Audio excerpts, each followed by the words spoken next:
Assalamualaikum warahmatullahi wabarakatuh. Saya Risma Dwi Hendayanti dari Perguruan Tinggi Latan Samasiro Prodi Manajemen 3C. Di sini saya akan menjelaskan tentang skema kredit koperasi, yaitu tentang bentuk klarifikasi kredit. Kredit adalah penyediaan uang atau tagihan yang dapat dipersamakan dengan itu berdasarkan persetujuan atau kesepakatan pinjam-meminjam antara bank dengan pihak lain yang mewajibkan pihak meminjam untuk melunasi hutangnya setelah jangka waktu dengan pemberian bunga. Konsep kredit mengandung beberapa unsur penting yaitu kepercayaan, agunan, jangka waktu, resiko, bunga bank, dan kesepakatan. Adapun yang menjadi dasar-dasar pemberian kredit adalah karakter atau watak, kemampuan, modal, jaminan, dan kondisi atau 5C. Sekian dari saya, terima kasih. Wassalamualaikum warahmatullahi wabarakatuh. Izin memperkenalkan diri, nama saya Iin Agustina dari Perguruan Tinggi Latan Samasiro Prodi Manajemen. Di sini saya akan menjelaskan materi skema kredit koperasi. Klasifikasi terbagi menjadi beberapa bagian, diantaranya kredit investasi. Kredit investasi adalah kredit yang digunakan untuk membiayai pengembangan atau perluasan usaha atau membangun proyek waktu yang memerlukan jumlah dana besar dalam waktu yang lebih lama. Selanjutnya, kredit modal kerja. Kredit modal kerja adalah kredit yang digunakan untuk membiayai usaha dalam meningkatkan produksi. Ada beberapa tujuan kredit, yaitu kredit produktif.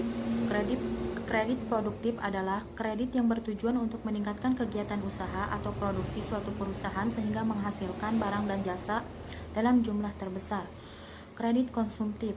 Kredit konsumtif adalah kredit yang bertujuan untuk memenuhi keperluan pribadi atau keluarga dalam kehidupan sehari-hari, misalnya perumahan, kendaraan bermotor. Dan selanjutnya kredit perdagangan. Kredit perdagangan adalah kredit yang bertujuan untuk memperlancar kegiatan usaha perdagangan, misalnya usaha pertokoan, kredit ekspor. Baik, kurang lebihnya maaf. Assalamualaikum warahmatullahi wabarakatuh. Nama saya Maya Rumayati dari Manajemen 3C. Kredit dengan jaminan adalah kredit yang dilindungi dan didukung oleh jaminan yang nilainya kurang lebih sama dengan kredit yang diterima oleh calon debitur.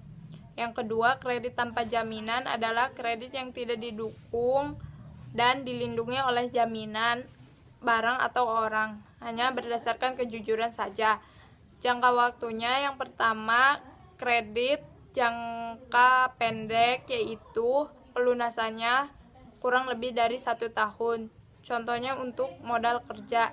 Yang kedua, kredit jangka menengah, pelunasannya 1-3 tahun. Contohnya untuk investasi. Yang ketiga, kredit jangka panjang, pelunasannya lebih dari 3 tahun. Contohnya untuk investasi proyek kelapa sawit. Bismillahirrahmanirrahim. Saya Salma Salsabila dari Prodi Manajemen Sekolah Tinggi Ekonomi Latan Samasiro.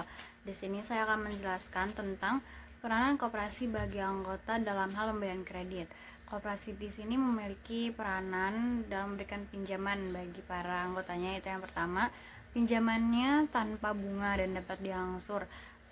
Koperasi sendiri tidak seperti bank, yang dimana seperti yang kita ketahui dalam hal pemberian kredit, bank itu memberikan bunga. Yang kedua yaitu pengajuan kreditnya lebih mudah bagi anggota koperasi sendiri. Yang ketiga, mengutamakan masyarakat kelas bawah dalam hal pinjaman kredit. Yang keempat, memudahkan anggota untuk membeli barang karena pembayarannya dapat dicicil. Yang terakhir yaitu meningkatkan kesejahteraan anggota dan kemampuan anggota dalam melunasi. Nama saya Mena Maria Putri. Di sini saya akan menjelaskan koperasi dalam Undang-Undang 1945 dan Teriologi Pembangunan. Jadi, koperasi dalam Undang-Undang 1945 diatur dalam pasal 33 ayat 1 yang berbunyi perekonomian disusun secara bersama berdasarkan asas kekeluargaan. Jadi, koperasi didirikan secara bersama oleh pemerintah maupun swasta dengan tujuan membudidayakan ekonomi masyarakat luas dan semua keuntungannya akan dibagi dalam bentuk sisa hasil usaha atau yang disingkat dengan SHU yang diperoleh dari besarnya jasa yang telah diberikan oleh para anggotanya dan jadi hasil penjualan barang atau pemberian kredit. Teriologi pembangunan berisikan pembangunan nasional menuju masyarakat adil dan makmur, pemerataan pembangunan dan hasil-hasilnya, serta stabilitas ekonomi nasional yang mantap dan dinamis. Dan usaha koperasi amatlah cocok untuk mendukung lanjutan pertumbuhan ekonomi Indonesia di era globalisasi ini. Walaupun tujuan utamanya dalam realisasinya masih jauh dari apa yang diharapkan karena masalah persaingan usaha dengan bank dan lembaga-lembaga lainnya. Selain itu, koperasi dapat berkembang dengan baik asalkan mau berperan serta melaksanakan isi trilogi pembangunan sehingga ekonomi Indonesia tidak terpuruk seperti sekarang ini. Terima kasih.